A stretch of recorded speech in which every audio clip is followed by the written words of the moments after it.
जीवन में हमारे सब कुछ आ जाए पर विवेक नहीं आता तो हमारे जीवन अधूरा रहता है। और जब तक विवेक नहीं होता तब तक परमात्मा की भक्ति भी नहीं हो पाती। भगवान की भक्ति में मन तब लगता है जब ज्ञान हो जाए हमें कि मैं मनुष्य हूँ। बहुत से व्यक्तियों को तो ये भी पता नहीं है कि मैं मनुष्य हूँ। खाना पीना सोना बस उनकी जिंदगी का एक ही। पर जीवन में जिसके विवेक उत्पन्न हो गया उस व्यक्ति का जीवन ही सार्थक हो जाता है। और एक बात और, भगवान की भक्ति के बिना जीवन कैसा है पता है? अरे राम भजन बिन सब सुख ऐसे, राम भजन बिन सब सुख ऐसे, राम भजन बिन सब सुख ऐसे, राम भजन बिन सब सुख ऐसे, नमक बिना बहु व्यंजन कैसे, नमक बिना बहु व्यंजन कैसे, नमक बिना बहु व्यंजन कैसे, नमक बिना बहु व्यंजन कैसे। भगवान की भक्ति के बिना जीवन ऐसा होता जैसे साग बहुत अच्छी बनी हो और उसमें नमक डालना भूल जाए तो वो साग अच्छी लगती? कुछ लोगों को अच्छी लगेगी क्योंकि उन्होंने अपना स्वाद छोड़ दिया। उन लोगों को अच्छी लगेगी, वो सोचेंगे कि परमात्मा का प्रसाद है ऐसा मान करके, परंतु हमारा स्वभाव है।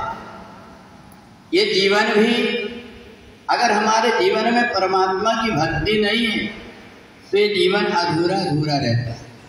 जिस समय विदुर जी ने देखा हमारे घर में कलह हो रही है तो सबसे बढ़िया उन्होंने सब कुछ छोड़ करके तीर्थ चले गए। वहाँ मैत्रेय जी से पूछते हैं कि गुरुदेव एक बात बताइए, मनुष्य जो सोचता है वो होता क्यों नहीं? मैत्रेय जी ने कहा तुम्हें पता है कि व्यक्ति जो सोचता है वो इसलिए नहीं होता कि प्रारब्ध पहले रचा पीछे रचा शरीर। हमें जो शरीर मिला हुआ है ये हमारे पहले जन्म का कर्म है। अगर किसान ने गेहूं बोया है तो उसके खेत से क्या होगा? गेहूं ही होगा। अगर वो सोचेगा कि मेरे को इससे चावल मिल जाए तो नहीं मिल पाएगा। तो ऐसे ही करनी करे फिर क्यों डरे, कर करनी पछताए, बोए पेड़ बमोर का तो आम कहाँ से पाए। हमने जो कुछ भी करने किए हैं इसी का फल आज हमको भोगने में आ रहा है। विदुर जी को मैत्रेय जी ने बड़ी अच्छी बात बताया कि जीवन में जो कुछ हम सोचते हैं वो नहीं होता, बल्कि जो परमात्मा सोचता वो होता। आपन सोचा दूर है, प्रभु सोचा तत्काल। परमात्मा के ऊपर छोड़ दो अपने जीवन की नैया को, तो अपने आप को परमात्मा अपने ढंग से चलाते हैं। इसलिए हमें हमेशा अगर विश्वास करना चाहिए तो अपने परमात्मा पर करना। परमात्मा पर जो विश्वास करता है उसका जीवन सार्थक हो जाता है। मैत्रेय जी ने कहा कि देखो, सुखानि कर्माणि करोतु लोके। संसार में हर व्यक्ति चाहता है कि मेरे जीवन में सुख आ जाए, परंतु सुख हर कोई चाहता है, हर कोई के जीवन में सुख नहीं आता, पर दुख जरूर आ जाता है। क्यों आ जाता है? जब तो हम चाहते नहीं। बोले हमारे ये पहले जन्म का किया हुआ कर्म है। मनवा करनी करके तू आया, मनवा करनी करके तू आया, मनवा करनी करके तू आया, मनवा करनी करके तू आया। सुख दुख साथ में अपने आया, अपनी करनी का फल पाया पीछे रोए मत ना। अपनी करनी का फल पाया पीछे रोए मत ना। घर तेरा झूला है अनमोला, घर तेरा झूला है अनमोला।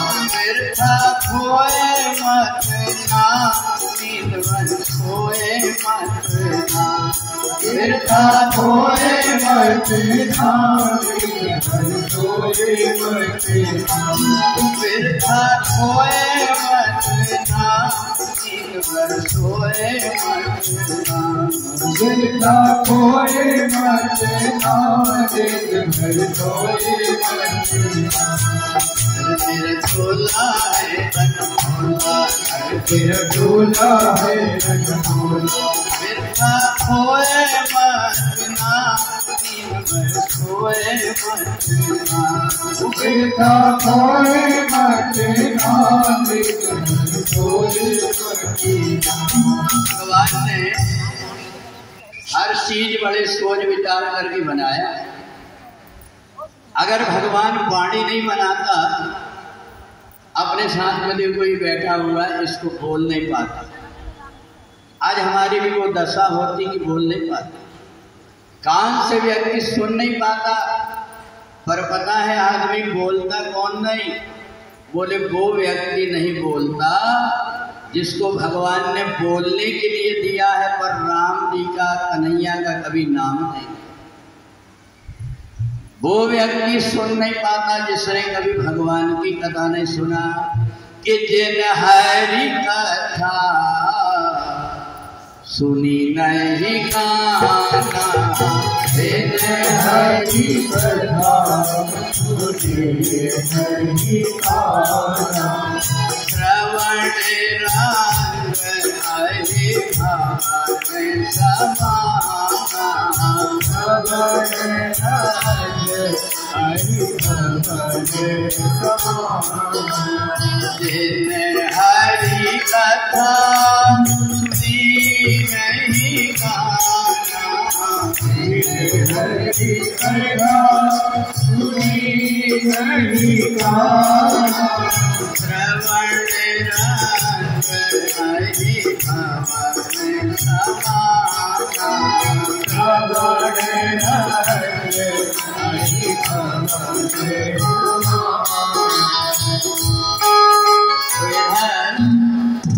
मैत्रेय जी ने कहा कि अब तुम परिवार की चिंता छोड़ो, क्योंकि तुम्हारे परिवार में सब कुछ मिट गया। तो विदुर जी ने कहा कि हमें ये बताइए कि परमात्मा मकड़ी के जाला जैसे पूरा संसार बना करके उसको निगल कैसे लेता है। कहा कि भगवान की लीला है, वो सृष्टि जब रचना करता है तो देवता बनाता है। देवता जैसे आचरण होते हैं, कोई भी व्यक्ति दानव जैसे आचरण नहीं करता, इसलिए 33 कोटि ही बनाता है। पर जैसे गंगा जी जहाँ से चली वहाँ बड़ी पवित्र रहती है, पर जैसे जैसे आगे जाती है तो क्या हो जाती है, मैली हो जाती है। ये बताओ गंगा जी को मैली किसने की? मैली तो हमें ने की है। अपने यहाँ दो चीज का ज्यादा महत्व है, एक है पानी का और एक है महिला का। परंतु व्यक्ति ने दो ही लोगों की बहुत दुर्दशा किया। एक तो पानी की, पानी के बिना व्यक्ति का जीवन नहीं है, पर जितनी भी गंदगी है सब ले जाकर के कहाँ फेंकेंगे हम? पानी में। और जिस देश में नारी को देवी का रूप माना जाता है, यत्र नार्यः पूज्यन्ते रमन्ते तत्र देवता, तो ये बताओ हम कन्या को जब देवी मान करके पूछते हैं तो उस स्त्री की हम दुर्दशा क्या करते हैं। तो इसलिए अपना जो भारत देश है इस देश में अनेक प्रकार की विपत्ति इसलिए पड़ रही है, हमने अपनी प्रकृति को, अपनी संस्कृति को बिगाड़ दिया। आज अपन कहते हैं बाढ़ आ गई, पूरे शहर में पानी भर गया। शहर में पानी नहीं भरा, नदी कहती है कि देखो मैं चुपचाप हूं, तो इसलिए ऐसा मत करो कि तुम मेरा घर छीन करके मेरे किनारे में आकर के बस्ती बना लो। नदियां सिकुड़ते जा रही है और बस्तियां फैलते जा रही है। और जब प्रकृति अपने पर आती है तो नदी का ऐसा विकराल रूप होता है कि वो सबको बहा करके ले जा ले। तो इसलिए हमने ही तो दुर्दशा की है। तो मैत्रेय जी ने विदुर जी से कहा कि देखो तुम्हारे परिवार में दुर्योधन की बुद्धि इसलिए भ्रष्ट हुई कि जैसा खाए अन्न वैसा बने मन। कि बोले जब कभी भोजन करो तो भोजन को प्रसाद मान करके पाओ। और भोजन कब करना चाहिए? बोले तुम ही निवेदित भोजन करही, निवेदित भोजन करही, तुम्हारी निवेदित भोजन करही, तुम्हारी निवेदित भोजन करही। प्रभु प्रसाद पट भूषण धरही, प्रभु प्रसाद प्रभु प्रसाद पट भूषण धरही, प्रभु प्रसाद पट भूषण धरही, निवेदित भोजन करही। अच्छा, आपने देखिए जगन्नाथ भगवान के यहाँ पर आप लोग कहते हैं कि एकादशी दिन क्या नहीं खाना चाहिए, और एकादशी के दिन जगन्नाथ जी भी क्या भोग लगता है? खिचड़ी। और अपन कहते हैं जगन्नाथ का भात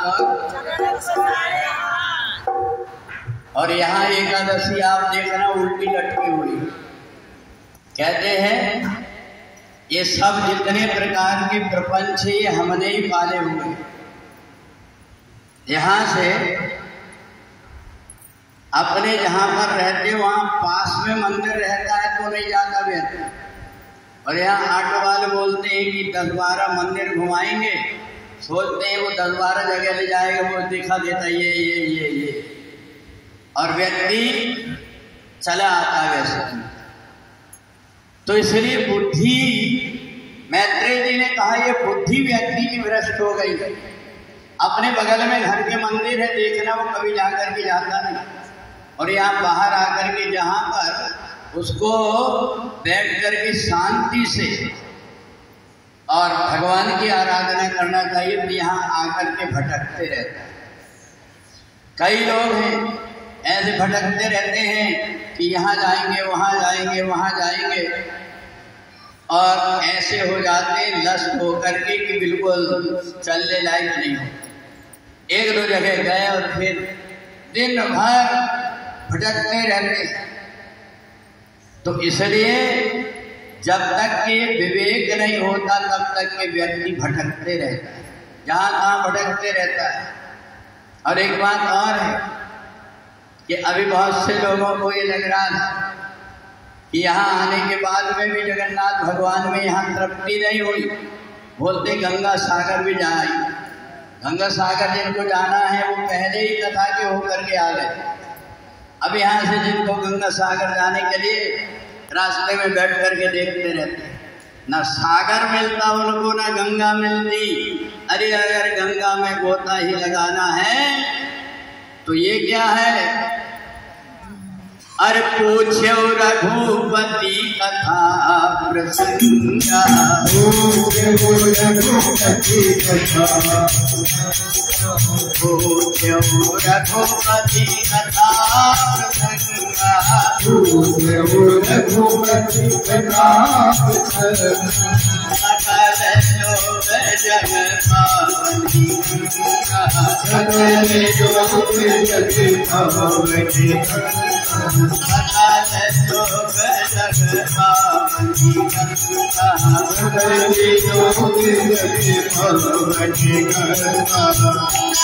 विदुर जी ने कहा कि ये बताइए, इस सृष्टि का रहस्य बताइए, सृष्टि बनी कैसे?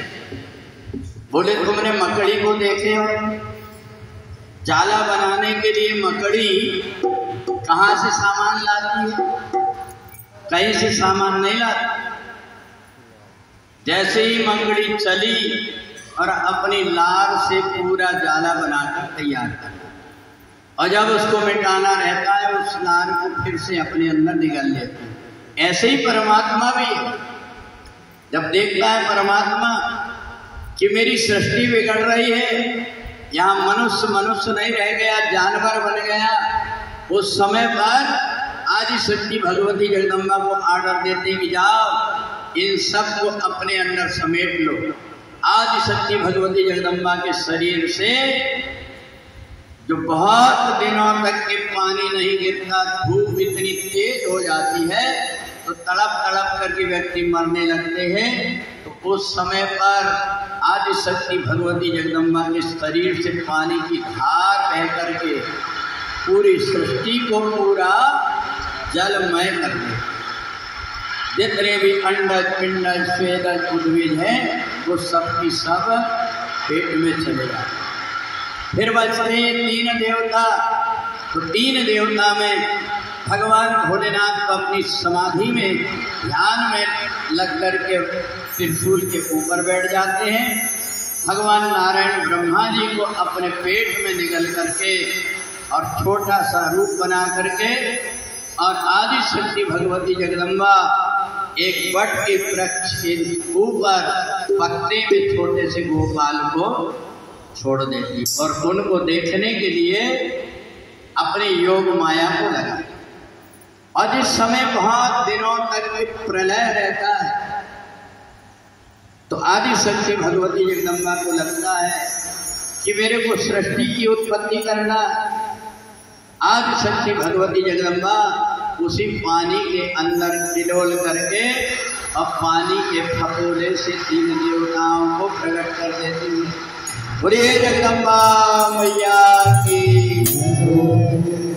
जनमे कुंवारी देवी जाल पावो मैया, जनम कुंवारी देवी जाल पावो मैया, जनम कुंवारी देवी जाल पावो मैया, जनम कुंवारी देवी जाल पावो। अरे चला काम के अंदर में देवी घड़ी तेरा कार, चला काम के देवी घड़ी तेरा कार, पीने भगोना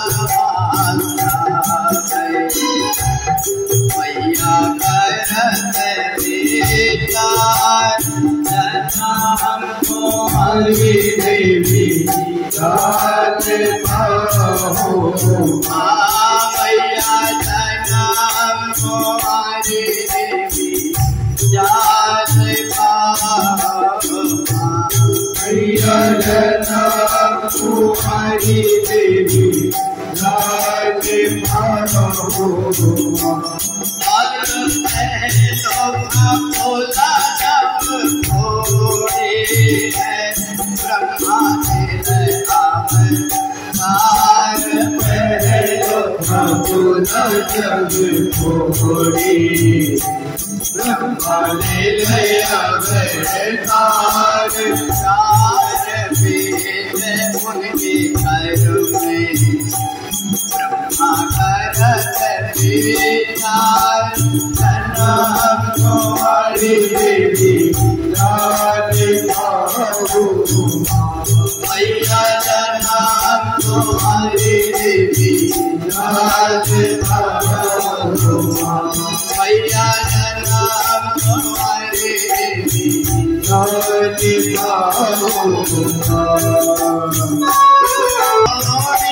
है विष्णु ने सारे रूप उनके करो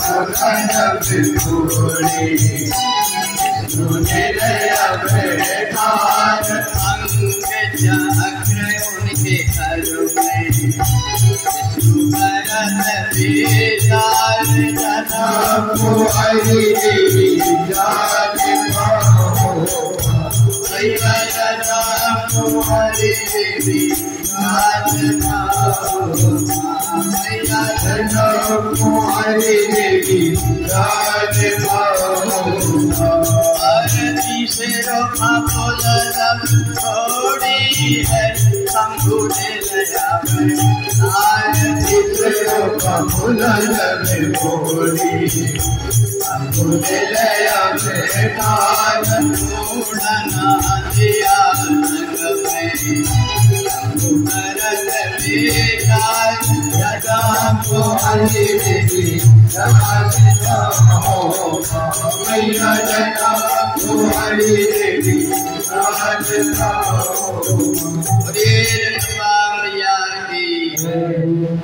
मैत्री जी ने कहा है विदुर, एक बार सनत कुमार ने शेषनाग से भी उत्पत्ति की कथा बताया तो शेषनाग ने पूछा कि जब पानी के अंदर ये 3 देवता हो गए तो इन देवताओं को रहने का क्या स्थान रहा? बोले भगवान शंकर तो फिर से अपने स्थान काशी चले गए, भगवान विष्णु जल में सो गए और ब्रह्मा जी उनकी नाभि में बैठ गए। इधर भगवान विष्णु जब लेटे हुए थे पानी में तो पानी का एक नाम है, उसको पानी को कहते नार, और नार में जब अयन किए भगवान तो उनका नाम पड़ गया नारायण। अब भगवान नारायण पानी में लेट रहे थे, उसी समय पर आदि शक्ति भगवती जगदम्बा ने कहा, हे देवताओं, मैंने तुम्हें इसलिए उत्पन्न की हो कि ब्रह्मा तुम सृष्टि उत्पन्न करो। ब्रह्मा जी ने देखा कि मैं अकेला जल अकेले तत्व से कैसे पृथ्वी का निर्माण करूं, पृथ्वी के लिए मिट्टी चाहिए। तो उसी समय भगवान विष्णु के कान के मैल से 2 राक्षस पैदा हो गए और उनके नाम थे मधु और कैटव। ये मधु और कैटव दोनों जब दैत्य उत्पन्न हुए तो वो ब्रह्मा जी के साथ युद्ध करने लगे। भगवान विष्णु ने उनका वध कर दिया और जब पानी में वो गिरे तो उनका शरीर सड़ करके मिट्टी बन गया, परंतु वो मिट्टी का ढेला इधर उधर घूमने लगा। भगवान शंकर ने देखा इस मिट्टी के ढेले को स्थिर करना है तो उन्होंने लिया त्रिशूल से उसमें छेद करके अपने गले के शेषनाग को उस छेद से नीचे पहुंचा करके और पृथ्वी को उसके फन के ऊपर रख दिया। अब क्या उत्पन्न हो गई? पृथ्वी उत्पन्न हो गई। और ये शेषनाग जहां से पृथ्वी में गए थे अंदर, तो उस स्थान का नाम क्या पड़ा? नाग द्वार। नाग पृथ्वी के अंदर से जहां नीचे गए, और वो नाग द्वार कहाँ है? अपने छिंदवाड़ा के पास। तो शेषनाग नाग पृथ्वी के अंदर उसी छेद से गए भगवान शंकर के त्रिशूल से, और जिसके ऊपर उन्होंने पृथ्वी को रखे। शेषनाग को जब कभी वजन लगता है तो हिला देते थोड़ा सा तो बहुत से व्यक्ति की मौत हो जाती, उसको अपन भूकंप कहते हैं कि भूकंप आ गए।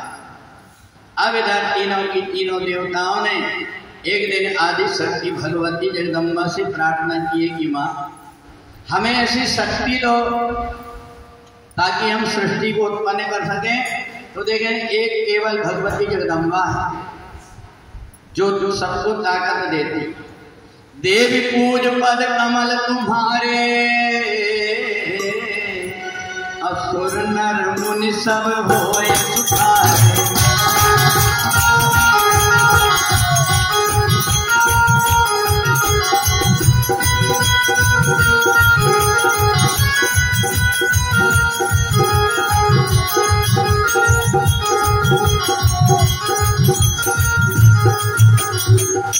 आदि शक्ति भगवती जगदम्बा प्रकट हो गई।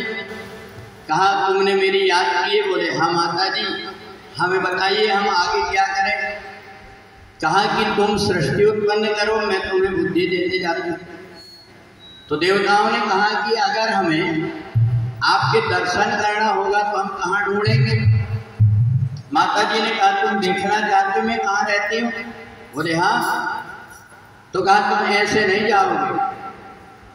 आदि शक्ति भगवती जगदम्बा ने जल लिया और जैसे छिड़का तो तीनों की तीनों नारी बन गई। एक विमान आया, उसमें बैठ करके जब विमान चला तो तीनों देवताओं ने देखा हमारे जैसे सैकड़ों ब्रह्मा, सैकड़ों विष्णु और सैकड़ों शिव इस ब्रह्मांड में आदि शक्ति भगवती जगदम्बा ने बनाया। जय के अंग से उपजी खानी अगणित उमा रमा ब्रह्माणी। बोले हजारों की संख्या, ब्रह्मा विष्णु और महेश तीनों का घमंड चूर हो। सब ने कहा कि अब तो आदि शक्ति भगवती जगदम्बा के यहाँ जा करके देखा तो सुंदर बहुत बड़ा परकोटा बना हुआ था, जहाँ बहुत सारे सेवादार माता जी के खड़े हुए। चांदी के परकोटा बना, उसके अंदर सोने का, उसके आगे मणियों का परकोटा में एक सुंदर सिंहासन रखा हुआ है। और वो सिंहासन जो रखा हुआ है वहां पर आदि शक्ति भगवती जगदम्बा बैठी हुई है।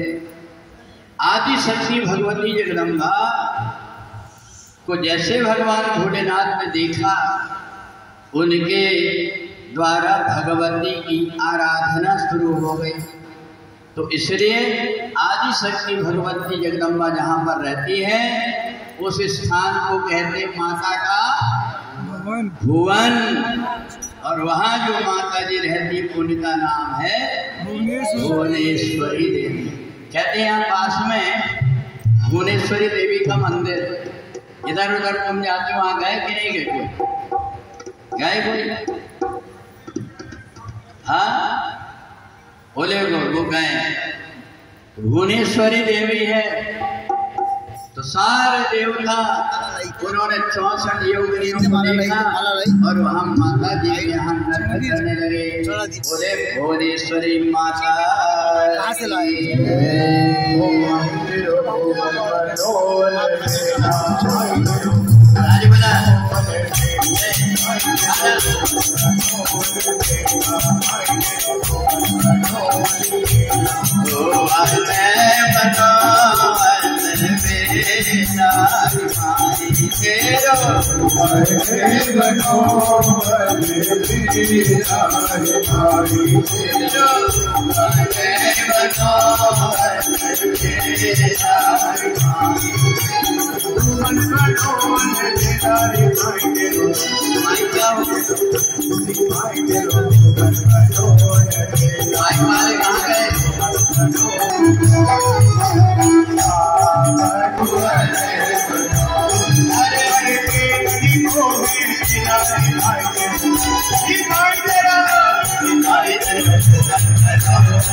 आज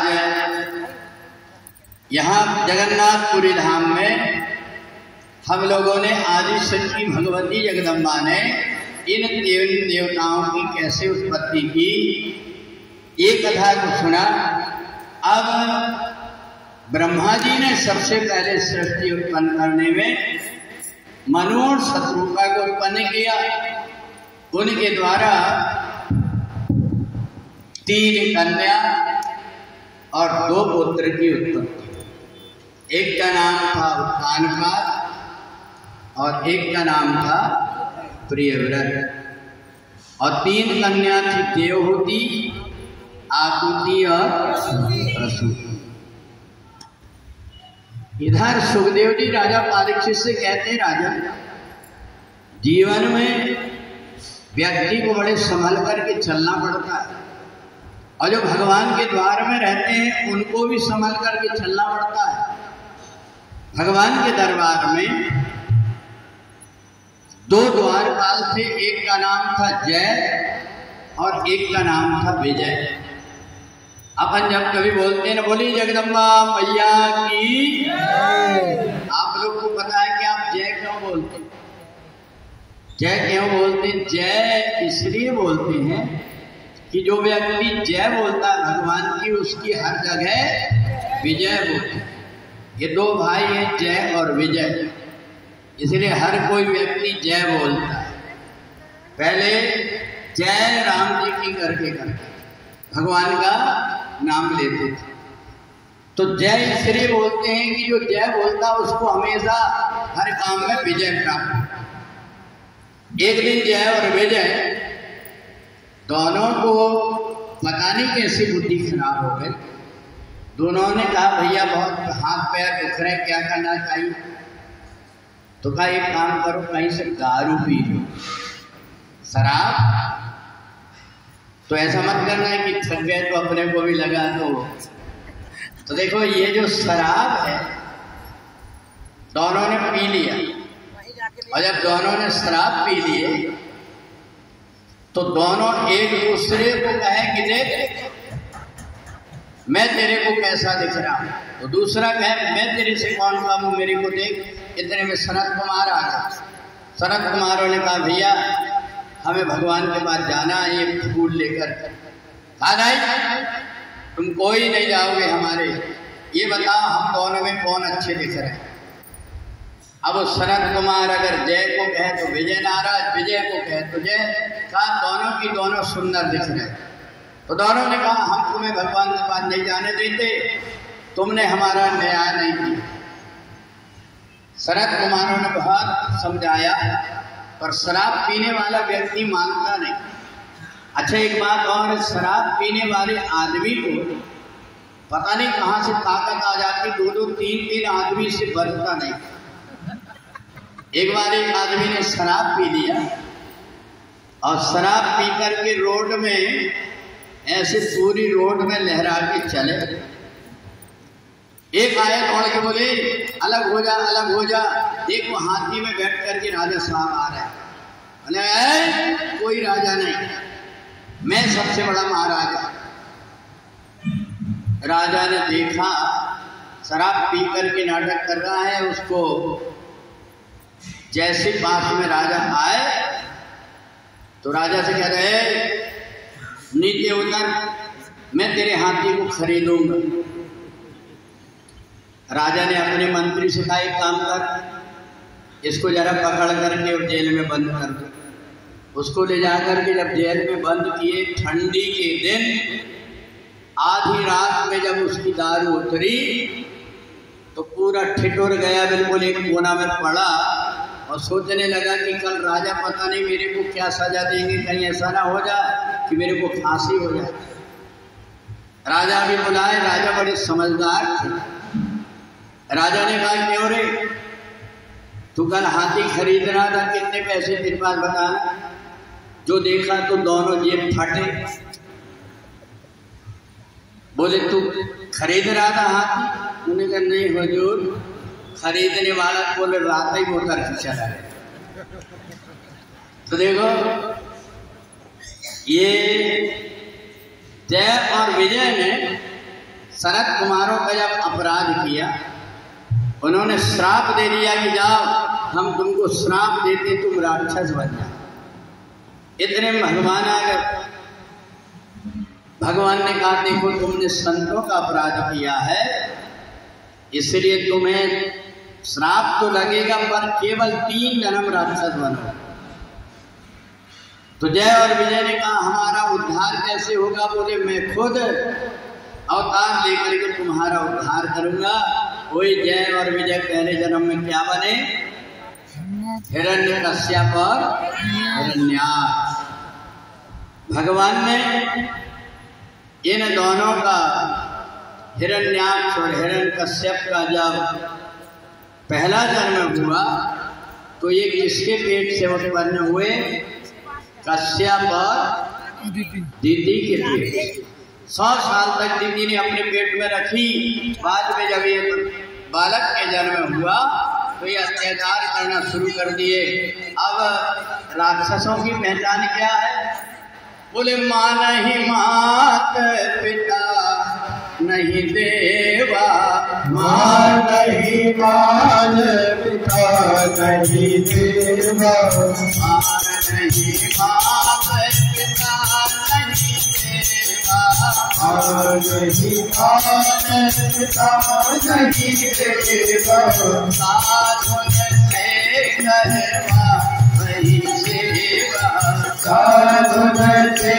साधुन से करवा वही देवा, जिसके कहना शरण भवानी, जिनके कहना चरण भवानी, हो जाना निस्तर सब प्राणी, हो जाना निस्तर सब प्राणी, हो जाना निस्तर सब प्राणी,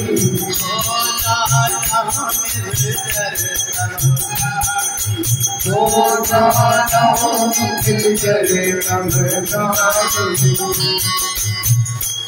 इधर जय और विजय जब राक्षस बने तो देवताओं को, ऋषियों को, मुनियों को सताने लगे। ब्रह्मा जी बड़ी चिंता में पड़ गए। ब्रह्मा जी चिंता में पड़े, उसी समय भगवान की नाक से एक छोटा सा जीव उत्पन्न हुआ। देखते देखते वो बहुत विकराल रूप धारण कर लिया, जिसको भगवान के 24 अवतार में आते हैं। क्या नाम है? 12। ये 12 भगवान ब्रह्मा जी की नाक से पैदा होकर के जब इतने बड़े हुए तो उन्होंने देखा कि ये शेषनाग के ऊपर वजन ज्यादा, पृथ्वी नीचे दबते जा रही है। इस पृथ्वी को ऊपर लेकर के आ जाता हूँ। तो ऊपर लाने के लिए जैसे गए तो ये हिरण्याक्ष कूद करके भगवान के साथ में युद्ध करने लगा। भगवान ने अपनी दाढ़ में पृथ्वी को रख करके और पूंज में लपेट करके और जैसे ही पछाड़ा उसको तो वैसे ही उसके प्राण निकल गए। सारे देवता भगवान की जय जयकार करने लगे। सूत जी कहते हैं हे ऋषियों, पहले जय और विजय में पहले जन्म में केवल एक राक्षस का, हिरण्याक्ष का भगवान ने उद्धार कर दिया। इधर सुखदेव जी राजा परीक्षित से पूछते हैं, गुरुदेव ये बताइए कि हमारे परिवार में बच्चों के संस्कार अच्छे कैसे पड़े? बोले देखो, मनु की जो बेटी थी देवहूति, वो अपने बेटों को हर बार एक ही बात समझाती थी। अपनी बेटियों को बिठा ले, एक एक करके उनकी जो बेटियां थी उन बेटियों को समझाते रहती थी कि जीवन में एक काम करना कि दुनिया में चाहे कोई ना मिले पर परमात्मा को जीवन में जोड़ लेना। तो देवहूति अपनी बेटियों के साथ में बैठ करके उनको भजन करना सिखाती थी। क्या सिखाती थी? आसरा इस जहां का मिले ना मिले, मुझको तेरा सहारा सदा चाहिए। आसरा इस जहां का मिले ना मिले, मुझको तेरा सहारा सदा चाहिए। आसरा इस जहां का मिले ना मिले, मुझको तेरा सहारा सदा चाहिए। आसरा इस जहां का मिले ना मिले, मुझको तेरा सहारा सदा चाहिए। चांद सारे गगन में दिखे ना दिखे, दिल तेरा नजारा चाहिए। चांद सारे गगन में दिखे ना दिखे, दिल तेरा नजारा चाहिए। आसरा इस जहां का मिले ना मिले, मुझको तेरा सहारा सदा चाहिए। आसरा इस जहां का मिले ना मिले, मुझको तेरा सहारा सदा चाहिए।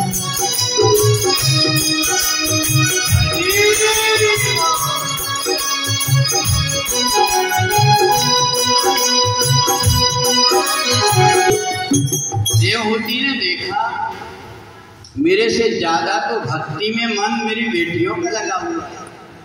बेटियां जब भगवान का भजन करती हैं, आंख से आंसुओं की धार बह रही है और गला रुंध गया है। झूम करके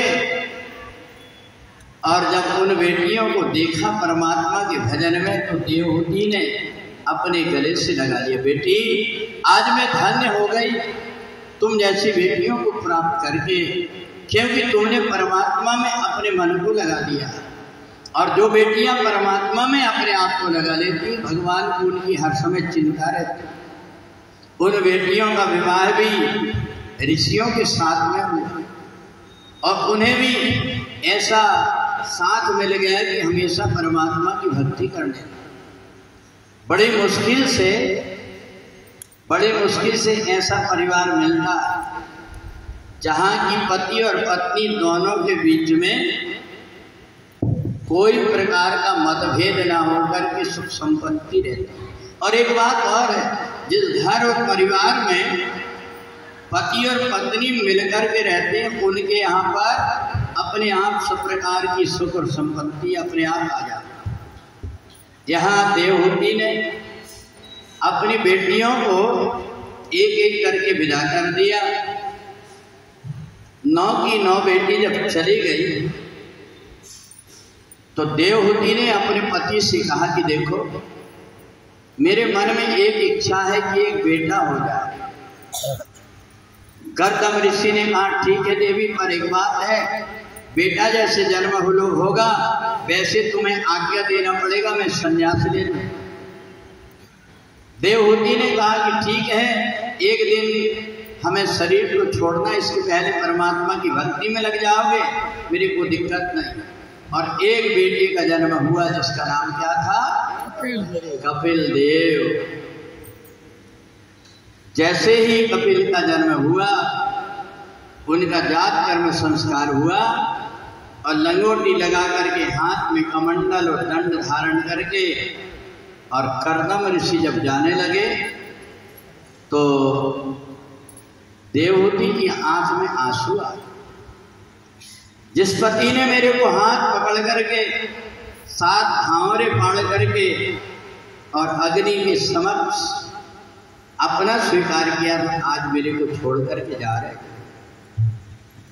जैसे आंख में आंसू देखा, पति तो चले गए, पर जो गोद में बेटा था उसने हाथ अपने बड़े करके और अपनी माँ के आंसू को पोंछे। माँ, एक दिन जीवन में मौत आती और ये मौत किसी को छोड़ती नहीं है, इसलिए मरने के पहले जिसके मन में वैराग्य नहीं हुआ उसको फिर से बार बार जन्म लेना पड़ता है। इसलिए तुम चिंता मत करो, तुम्हारा भी अब अंतिम समय आ रहा है, इसलिए मैं तुम्हें ज्ञान कराए देता। और उन्होंने अपनी माँ को बताया। उस ज्ञान को क्या कहते हैं? सांख्य योग। ये जो शरीर है ये 5 तत्वों का तो बना हुआ है, ये एक दिन मिट जाएगा। इसलिए एक काम करो, इसको परमात्मा की भक्ति में लगाओ। अगर परमात्मा की भक्ति में नहीं लगाए तो हमें कई जन्मों तक नरक में घूमना पड़ता। 28 प्रकार के नरक हैं, इन नरक में जाना पड़ता है। माता सुन करके घबरा गई। 28 प्रकार के नरक। बोली बेटा मेरे को ऐसा कोई उपाय बता दे जिससे कि नरक ना जाना पड़े। कहा माँ, मैं तुम्हें वेद व्यास जी ने लिखा वो भागवत की कथा सुनाता हूँ। जिसने जीवन में भागवत की कथा सुन लिया उसको कभी नरक नहीं जाना पड़ता।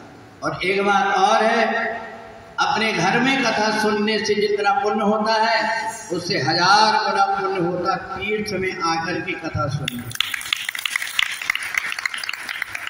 घर परिवार में रहते तो अपना मन वहाँ फंसा रहता, पर यहाँ हम निश्चिंत होकर के परमात्मा की भक्ति में बैठे हुए। कपिल देव ने अपनी माँ को समझाया। माँ, तूने देखा है शाम के समय यहाँ वहाँ से पक्षी उड़ करके पेड़ में आते? बोले हाँ। रात भर रहने के बाद में सुबह? बोले सब उड़ जाते हैं। बोले परिवार भी ऐसा ही है, जितने आकर के पक्षी बैठे ये सब सुबह उड़ जाएंगे, फिर कौन रात में कहाँ पहुंचेगा कोई ठिकाना नहीं। और एक बात और है, मौत का कोई ठिकाना नहीं। जीवन का भरोसा नहीं, कब मौत आ जाएगी। जीवन का भरोसा नहीं, कब मौत आ जाएगी। काया और माया तेरे साथ न जाएगी। काया और माया तेरे साथ न जाएगी। जीवन का भरोसा नहीं, कब मौत आ जाएगी। जीवन का भरोसा नहीं, कब मौत आ जाएगी। 2 दिन का मेला है, आखिर सबका मेला है। 2 दिन का मेला है, आखिर सबका मेला है। जाए नहीं साथ कोई, तुम्हें जाना अकेला है। जाए नहीं साथ कोई, तुम्हें जाना अकेला है। भगती की शक्ति में जीवन नया कर जाए। भगती माई की भक्ति में जीवन भैया कर जाएगी। आया और माया तेरे साथ न जाएगी।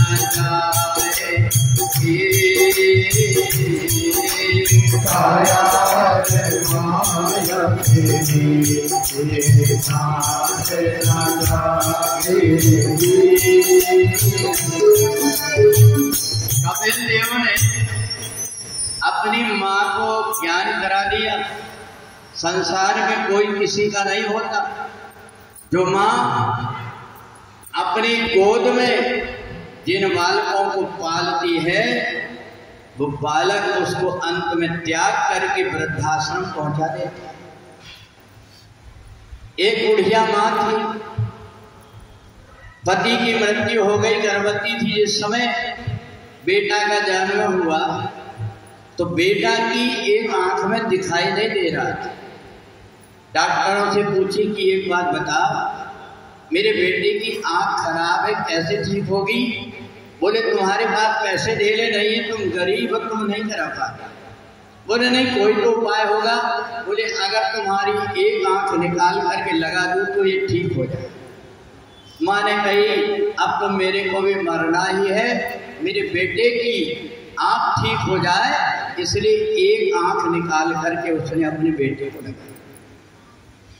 अपने बेटे को बताया नहीं, छोटी सी अवस्था थी। जब बेटा बड़ा हुआ, बनी मजदूरी करके और उसका विवाह कर दिया। विवाह जब हुआ तो बढ़िया सी सुंदर बहू आ गई। बहू एक दिन देखी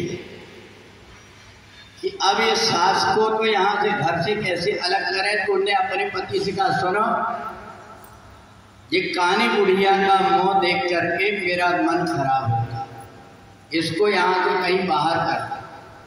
बेटा ने कहा कि उसने बड़ी मुश्किल से मेरे को पाली, पर उसको नहीं पता था कि मैं एक आंख मेरी खराब थी, मेरी माँ ने दिया। कहा नहीं, अब तुम निर्णय कर लो, इस घर में या तो ये बुढ़िया रहेगी या मैं। उसने अपनी माँ से कहा माँ एक काम कर, मैं सब प्रकार की व्यवस्था तुम्हारे वृद्धाश्रम में करा देता हूँ, तुम चल करके वहाँ रहना, हर महीने में तुमको पैसे देते रहो। उन्हें कही देख बेटा, यहीं से तेरे पिताजी की अर्थी गई है, थोड़े दिन की मैं भी हूँ, तेरे जूठन खा करके पल जाऊंगी, दो काम जो बनेंगे तो कर दूंगी। बोले नहीं। जबरदस्ती पकड़ा और वृद्धाश्रम में जब लेकर के गया तो उसको बड़ा दुख लगा।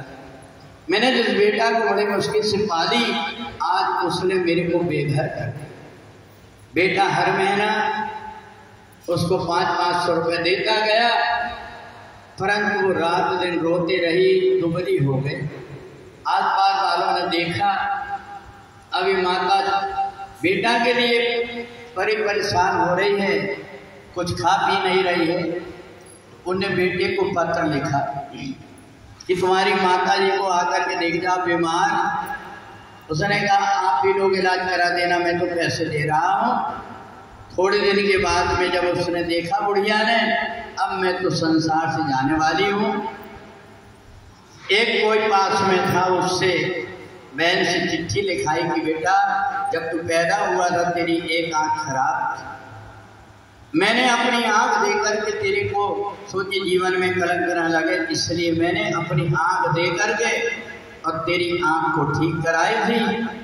तू बड़ा हो गया, मैंने तेरी शादी कर दी, अब मेरा अंतिम समय आ रहा है। तूने जितने पैसे दिया है 1 रुपये भी मैंने खर्च नहीं की। जो भी पैसे मेरे को वृद्धाश्रम में कोई देता था वो भी मैंने जोड़ जोड़ करके रखी हूँ। ये पैसे मैं तेरे को वापस कर रही हूँ और मैं अब इस संसार से विदा ले। वो पोटली और चिट्ठी लेकर के, और जब उसकी मौत हुई तो उसको दे दिए। जब आए, जैसे ही खोल करके उसने देखा, अब सिर फूट फूट करके रोने लगा। देखो जिस माँ ने मेरे को इतना कलंक उठा करके आँख तक दी, मैंने उसकी क्या दशा। तो यहाँ कपिल देव ने अपनी माँ को समझाया, माँ सुर नर मुनि सब की यह रीति, सुर नर मुनि सब की यह रीति, भारत लागे करे सब प्रीति, भारत लागे करे सब प्रीति, सबकी यह रीति, सुर नर मुनि सब की यह रीति, भारत लागे करे सब प्रीति, भारत लागे करे सब प्रीति। घर में अगर बेटा बेटी अच्छे संस्कार वाले हो गए तो घर स्वर्ग बन जाता है। इधर देवहूति की एक बेटी का नाम था अनसुईया, उसका विवाह अत्रि ऋषि के साथ में हुआ। जब अत्रि ऋषि को देखा भगवान शिव की पूजन करते तो उसने भी हाथ में माला लेकर के भगवान का भजन करना शुरू कर दिया। अब भगवान का भजन करने के लिए अपना खाना पीना सब छोड़ करके उपवास करने, उपवास करते करते उसके शरीर का ऐसा तेज बढ़ा, सारे देवता माता अनसुईया को देख देख करके प्रसन्न होते। एक दिन नारद जी ने पार्वती जी को जाकर के बताया, देवी मैंने पृथ्वी में एक ऐसी देवी को देखा जो हमेशा भगवान के भजन में लग करके और संसार से विरक्त होकर के पति के साथ में रह करके परमात्मा की भक्ति करके सारे लोग उसको पतिव्रता सती करके कहते हैं। पार्वती जी के मन में जलन हो, पार्वती जी ने मन में विचार किया कि अब कोई ना कोई प्रकार से अनसुईया का व्रत भंग करना है, तो तीनों देवताओं को भेजी। तीनों देवता जब आए तो माता सती के यहाँ भिक्षा मांगने लगे। जैसे ही भिक्षा लेकर के आई, देवताओं ने कहा कि हम ऐसी भिक्षा नहीं लेते, अगर देना है तो बिना वस्त्र के होकर के अपनी गोद में बैठाल करके और हमें अपने हाथ से कुछ खिलाओ। माता अनसुईया ने देखी, ये तीनों को देख करके लग रहा है कि कोई विचित्र महापुरुष है। आंख बंद करके देखी तो देख करके समझ गई। क्या समझ गई? कि जाकर नाम सुनत शुभ होई,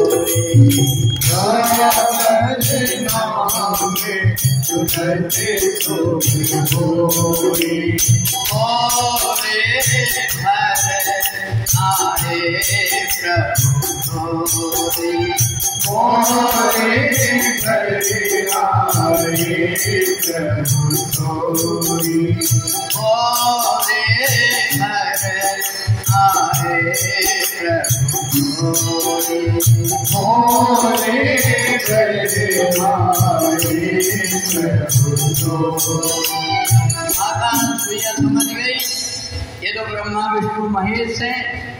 तुरंत उन्होंने सोचा कि लोक मर्यादा को ध्यान में रख करके इनकी इच्छा पूरी करना चाहिए।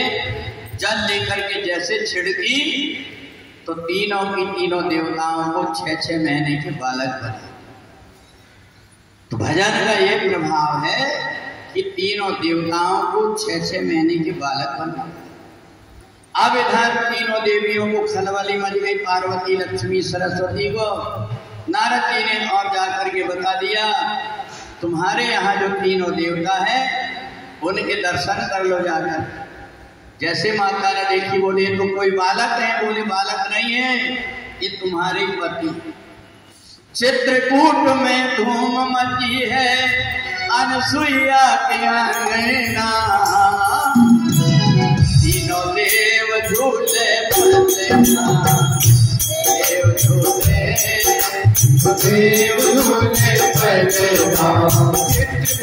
चित्रकूट में धूम मची है, चित्रकूट में धूम मची है अनसुईया के अंगना, तीनों देव झूले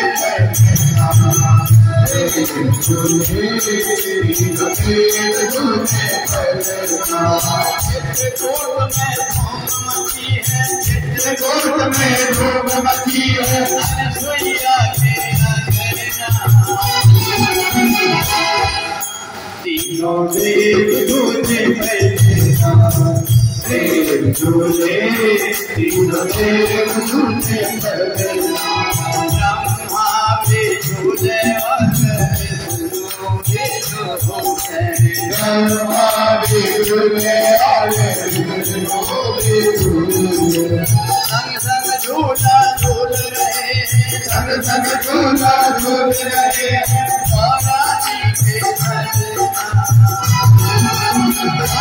तीनों देव झूले बैठना, देव झूले, तीनों देव झूले बैठना, चित्रकूट में धूम मची है, चित्रकूट में धूम मची है, अनसुईया के अंगना,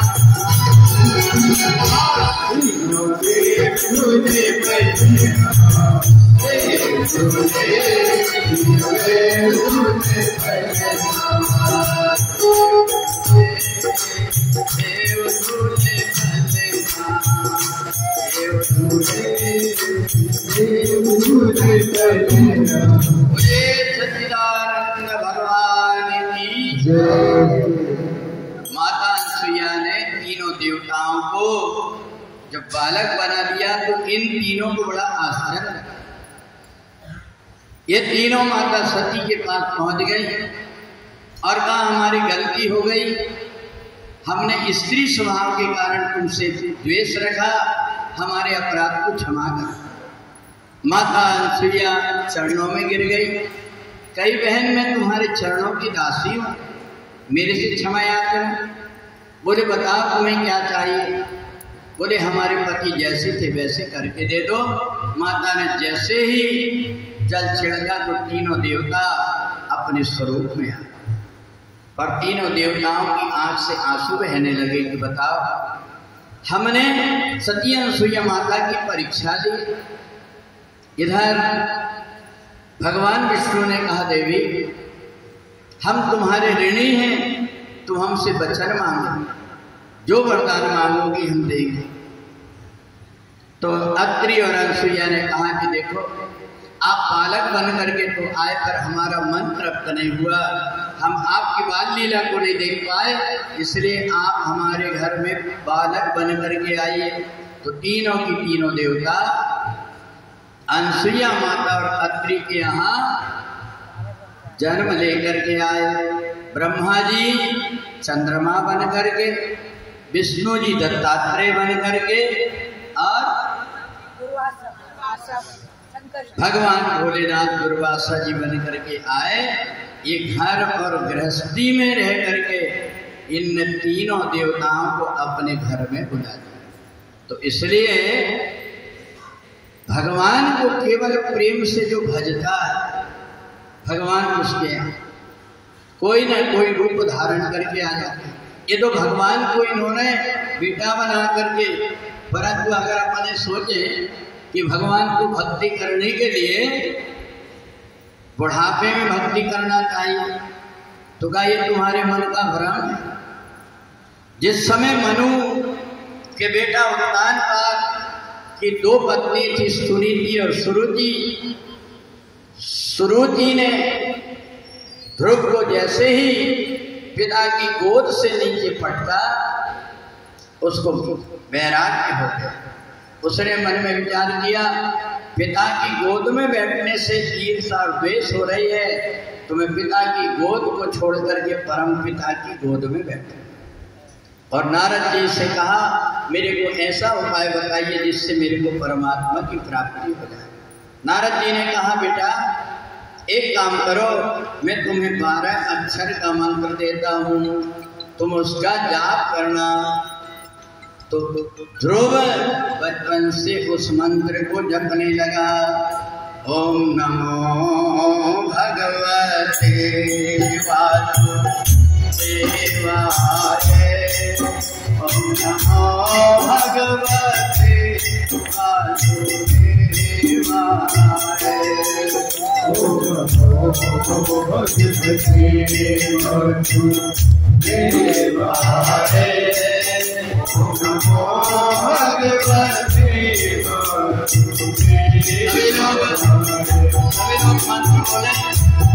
और ये जो तीन धाम है, यहाँ एक एक मंत्र के 1000 गुना पुण्य। ओम नमो भगवते वासुदेवाय। ओम नमो भगवते वासुदेवाय। ओम नमो भगवते वासुदेवाय।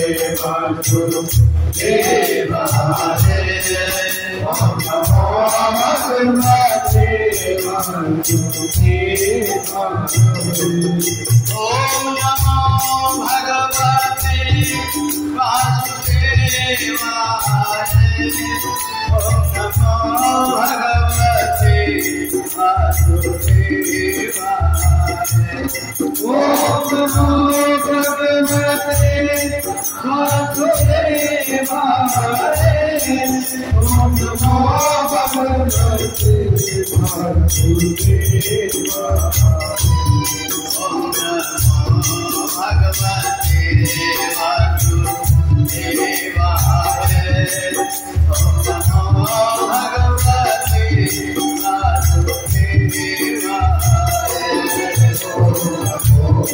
एक महीना व्यतीत हो गया, अन्न फूल फल खा करके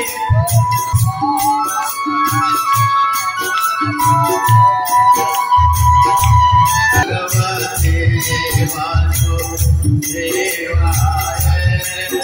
ओम नमो भगवते वासुदेवाय। दूसरा महीना अन्न फूल फल छोड़ करके जल भगवते वासुदेवाय। अब तीसरा महीना हो गया, जल भी छोड़ करके एक पैर पर खड़े होकर के ओम नमो भगवते वासुदेवाय। ओम नमो भगवते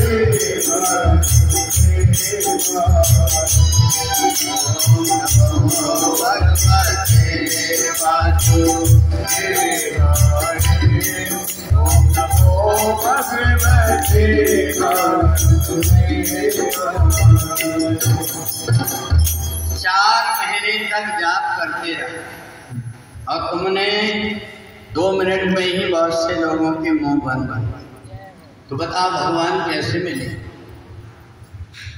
4 महीने जैसे हुए तो भगवान शंख चक्र गदा पद्म रूप से लेकर के प्रकट हो गए। ध्रुव ने जैसे देखा तो कुछ बोल नहीं पा रहे। माता लक्ष्मी ने इशारा किया भगवान विष्णु को। भगवान विष्णु ने अपने शंख लेकर के जैसे गले में चिल्लाया, अब तो ध्रुव के मुंह से आवाज निकल गई। यो अंतः प्रविश्य मम वात्मिमां प्रसुप्तम् संजीवयत् अखिल शक्तिधरासुरा।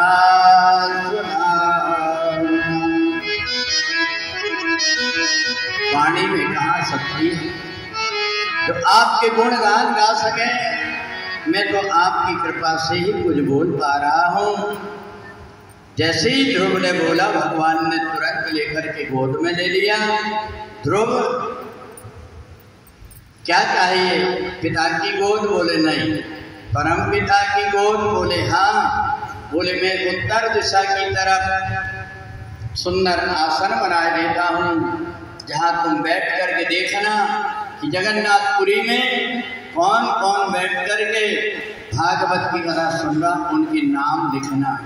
जितने भी भक्त हैं उनके नाम को ध्रुव लिख करके और भगवान के पार्षद बन करके भगवान के पास तक पहुँचा।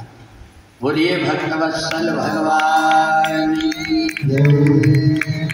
इधर ध्रुव जब लौट करके आए, राजकाज में बैठे तो जरूर, परंतु उनका मन परमात्मा में लगा।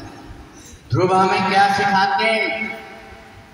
भजन करने के लिए बुढ़ापा की रास्ता मत देखो, भजन कर मस्त जवानी में, बुढ़ापा किसने देखा है। भजन कर मस्त जवानी में, बुढ़ापा किसने देखा है। भजन कर मस्त जवानी में, बुढ़ापा किसने देखा है। भजन कर मस्त जवानी में, बुढ़ापा किसने देखा है। बुढ़ापा जब तेरा आएगा, तब तू बैठ न पाएगा। बुढ़ापा जब तेरा आएगा, बैठ न पाएगा। भजन सुन मस्त जवानी में, बुढ़ापा किसने देखा है। भजन सुन मस्त जवानी में, बुढ़ापा किसने देखा है। बुढ़ापा जब तेरा आएगा, कान से सुन नहीं पाएगा। बुढ़ापा जब तेरा आएगा, कान से सुन नहीं पाएगा। कथा सुन मस्त जवानी में, बुढ़ापा किसने देखा है। कथा सुन मस्त जवानी में, बुढ़ापा किसने देखा है। मस्त जवानी में, बुढ़ापा किसने देखा है। भजन कर मस्त जवानी में, बुढ़ापा किसने देखा है।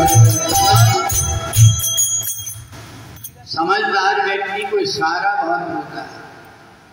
बहुत से ऐसे व्यक्ति हैं जो हर समय पर परमात्मा की भक्ति कैसे हो चाहते हैं, और बहाना करने वाले व्यक्ति तो कई प्रकार का बहाना करते हैं। कुछ ऐसे व्यक्ति होते हैं जिनमें ये बात मन में लग जाती, उनको देख लो और हमको देख लो। तुमको नहीं लगेगी, लगी थी एक को। किसको लगी थी पता है?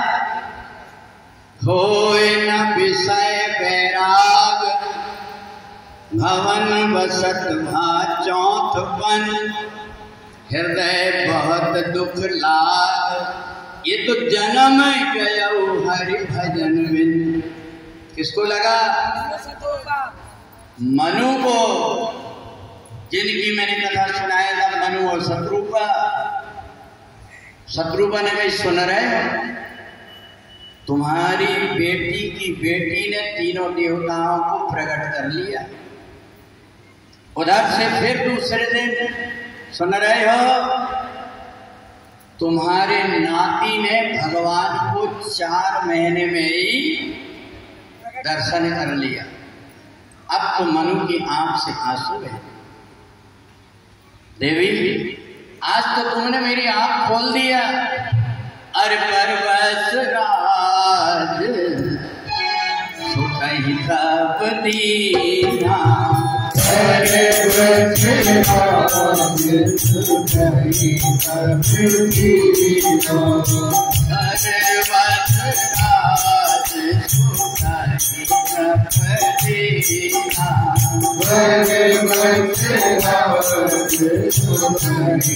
सब दीना। नारी समेत गवन बन की नारी समेत गवन की। अच्छा, जबरदस्ती बेटा बेटियों को जबरदस्ती बेटों को कहा कि तुम अब ये राज संभालो। बेटों ने बहुत कहा, मनु और शत्रुपा नहीं माने। अपनी पत्नी को लेकर के और कहाँ पहुंच गए साहब? पहुंचे जाए धेनुमति तीरा, और हर सिंह आए निर्मल तीरा। कहाँ पहुंचे जी? गोमती नदी के किनारे। अरे बता, गोमती जी में स्नान किसने किसने किया अभी तक? ये देखो, ये सब ने सारा कहाँ गए थे? हाँ, तो वहाँ जाकर के पहुँच गए, और जाकर के वहाँ स्नान करके उनके मन के अंदर एक ही इच्छा हो रही थी। क्या हो रही थी? कि ओरे अभिलाष निरंतर होई और देखी नयन परम प्रभु सोई। उनके मन के अंदर एक ही इच्छा थी कि हम उस भगवान को देखें। अजय यहाँ जब हम आए हुए हैं तो हमारे मन के अंदर भी ऐसे विचार आना चाहिए कि परमात्मा एक बार कभी न कभी हमें दर्शन दे। तो कल जैसे वो गौतम दीदी बोल रही थी कि एक बार ऐसी इच्छा है कि बस आंख बंद होने के पहले परमात्मा के दर्शन हो जाए। इसलिए जहाँ तक तीर्थों में जाकर के उस परमात्मा से प्रार्थना कर रहे हैं कि कभी न कभी उस दिन परमात्मा के कान में आवाज। और देखो परमात्मा अगर प्रेम होता है तो आने में देर नहीं करता। ये मनु और शत्रुपा जब तपस्या करने के लिए गए तो ब्रह्मा विष्णु महेश कई बार आए और कहा कि वरदान मांगो। तीनों ने कहा, परंतु न मनु ने मांगा न शत्रुपा। उसी समय आकाशवाणी हुई, हे मनु तुम वरदान मांगो। मनु ने कहा कि जब तक हम देखेंगे नहीं तब तक के कुछ मांगेंगे नहीं। उस समय भगवान मनु और शत्रुपा के सामने प्रकट हो गए। आपको बोलना पड़ेगा कैसे प्रकट हुए। नील सरोवरो नीलमणि नील नील नील सरोवरो नीलमणि नील नील शोभा कोटि कोटि सत्कार कोटि कोटि सत्कार।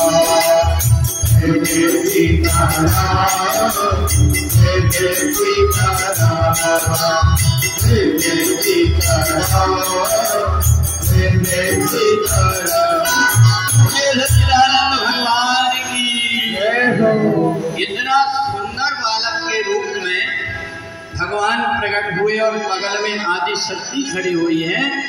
मनु और शत्रुपा दोनों की दोनों देख कर के नाचने लगे। अरे तेरी बाकी अदा ने ये सांवरे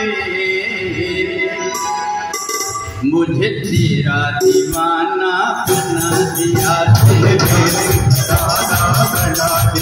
मुझे तेरा दीवाना बना दिया। तेरी बाकी अदा ने वो सांवरे, तेरी बाकी अदा ने वो सांवरे मुझे तेरा दीवाना बना दिया। मुझे तेरा दीवाना बना दिया। मुझे तेरा दीवाना बना दिया। मुझे तेरा दीवाना बना दिया। मुझे तेरा दीवाना बना दिया। मुझे तेरा दीवाना बना दिया। तेरी बाकी अदा रे ओ सांवरे, तेरी बाकी अदा रे ओ सांवरे मुझे तेरा दीवाना बना दिया। मुझे तेरा दीवाना बना दिया।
सामने भगवान जब बड़े सुंदर रूप में प्रकट हुए तो भगवान ने कहा कि मांग लो। मनु ने कहा कि हमारे मन में जो इच्छा थी दर्शन की वो तो पूरी हो गई। कहा अब मेरे मन में इच्छा हो गई। भगवान ने कहा अब मेरे मन में इच्छा हो गई। तो मनु ने कहा जब आपके मन में इच्छा है तो आप बताइए। तो भगवान ने सोचा कि मैं कैसे कहूं कि मैं तुम्हारे घर बेटा बन करके आना चाहता हूं। भगवान ने कहा मनु तुम्हें पता है दान देने वाले 3 प्रकार के होते हैं। एक तो दानी होते हैं जिसके पास जाओ तो कुछ ना कुछ देता है। एक महादानी होता है 100 रुपये का हो तो वो 200 रुपये दे देता है। पर पता है तीसरा होता है दानी शिरोमणि। मनु ने कहा महाराज वो दानी शिरोमणि कैसा होता है? बोले वो अपने आप को भी दे देता है। मैं ये चाहता हूं कि तुम मेरे को मांग ले। भगवान ने मनु के मन के अंदर एक प्रेरणा कर दिया कि मेरे को मांग ले। तब मनु ने हाथ जोड़ करके कहा कि दानी शिरोमणि कृपाल थी नाथ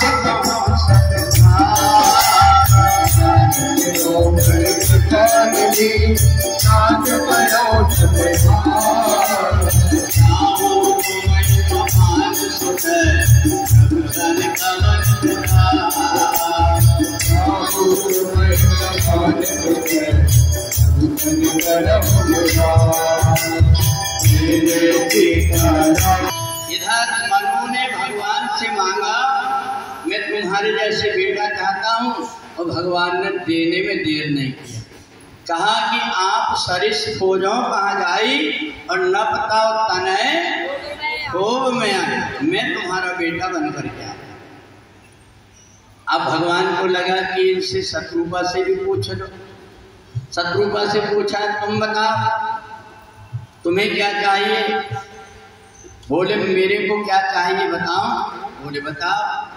बोले सोई सुख सोई गति सोई भगति सोई निज चरण सने सोई विवेक। मैत्रेय जी कहते देखो भक्त भगवान से विवेक मानता है।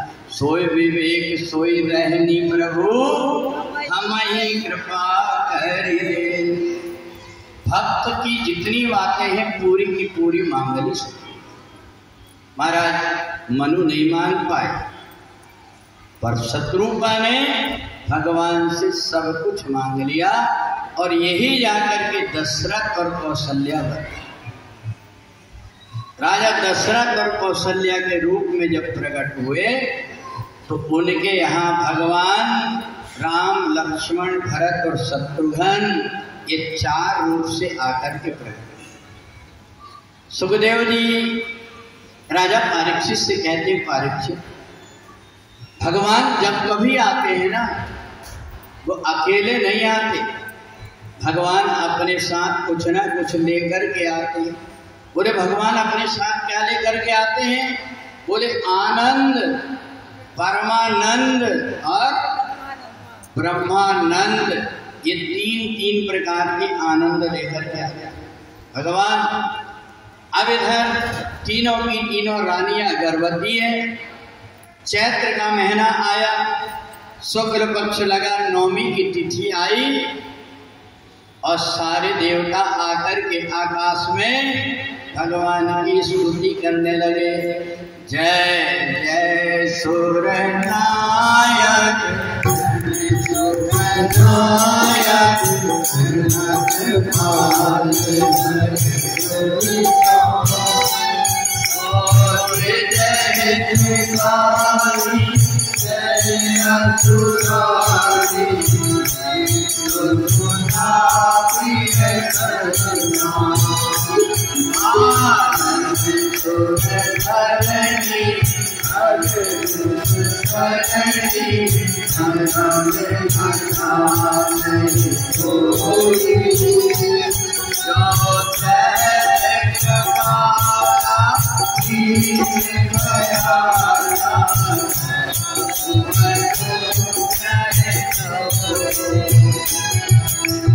सुर समूह विनती करे पहुँचे निज निज धाम। जग निवास प्रभु प्रगटे अखिल लोक विश्राम। अब इधर सारे देवता स्तुति करके गए और भगवान दशरथ जी के महल में माता कौशल्या के सामने प्रकट हो गए। माता कौशल्या ने कहा कि भगवान को भी इतना समझ नहीं है कि मैं अपने वचन को पूरा कर दूं, इनको याद दिलाना पड़ेगा। मैया कौशल्या ने तुरंत पूजा की थाली उठाई, ओम जय जगदीश हरे स्वामी जय जगदीश हरे जल्दी जल्दी उतारी और जाकर के एक कोने में जाकर के बैठ गई। भगवान ने कहा बता, मेरे को कहा कि बेटा बन करके आओ, मैं आ गया, तुझे जाकर के महारानी कोना में बैठी। भगवान चल करके गए, बोले माता जी हमसे बात नहीं करोगे? कौशल्या ने कहा बात मत करना, झूठे कहेंगे। भगवान ने कहा कि माता जी मैंने झूठ क्या बोल दिया? बोले याद करो, तुमने कहा था कि आप सरिष्ठ हो जाओ, कहाँ जाएगी नबता तनय, बेटा बन करके आने के कहे थे कि बाप बन करके। का ये रूप तो मैंने आपको विश्वास के लिए दिखाया। भगवान तुरंत छोटे बन गए, अब गोद में ले लो। कहा अभी नहीं लूंगी गोद। बेटा जब पैदा होता है कपड़े लत्ते जेवर ये सब पहन के होता है। भगवान ने वो जेवर एवर कपड़े लत्ते सब अलग कर दिए, बोले अब ले लो गोद में। माता ने कही अभी भी नहीं लूंगी। तुम बन गए छोटे परंतु मुंह को बड़ा पट पट बोले जा रहे हो। बेटा जब पैदा होता है तो बोलता नहीं। भगवान चुप हो गए और कहे अब ले लो गोद में। मैया ने कही अभी भी नहीं लूंगी, अभी एक काम बाकी रह गया। कौन सा? रोने का। तो जैसे भगवान ने सुना वैसे भगवान ने क्या किए? रोना शुरू कर दिए। बोलिए भक्त वत्सल भगवान की। भगवान ने जैसे रोना शुरू किए, सुनी बचन सुजाना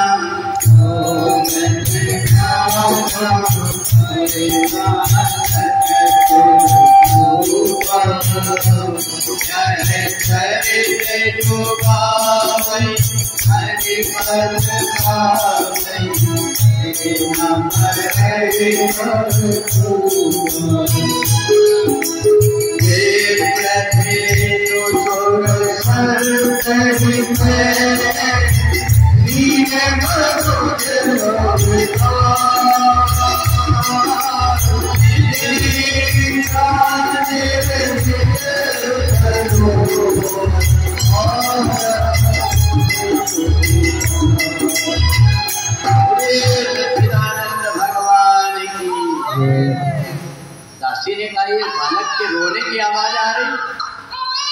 जैसे रोने की आवाज सुनी दासी दौड़ करके महाराज दशरथ के पास गई। महाराज बधाई हो। बोले क्या हुआ?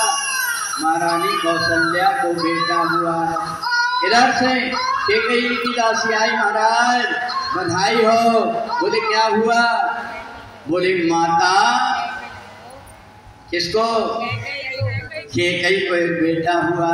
इधर से नाचती हुई सुमित्रा की दासी आई। बोले महाराज आपको एक बार नहीं दो दो बार बधाई हो, क्योंकि सुमित्रा को दो बेटी का जन्म हो। दशरथ जी ने कहा फिर क्या देखते हो, नाचो गाओ बजाओ। बोलिए भक्त वत्सल भगवान। चार चार प्रगटे ललनवा अवध में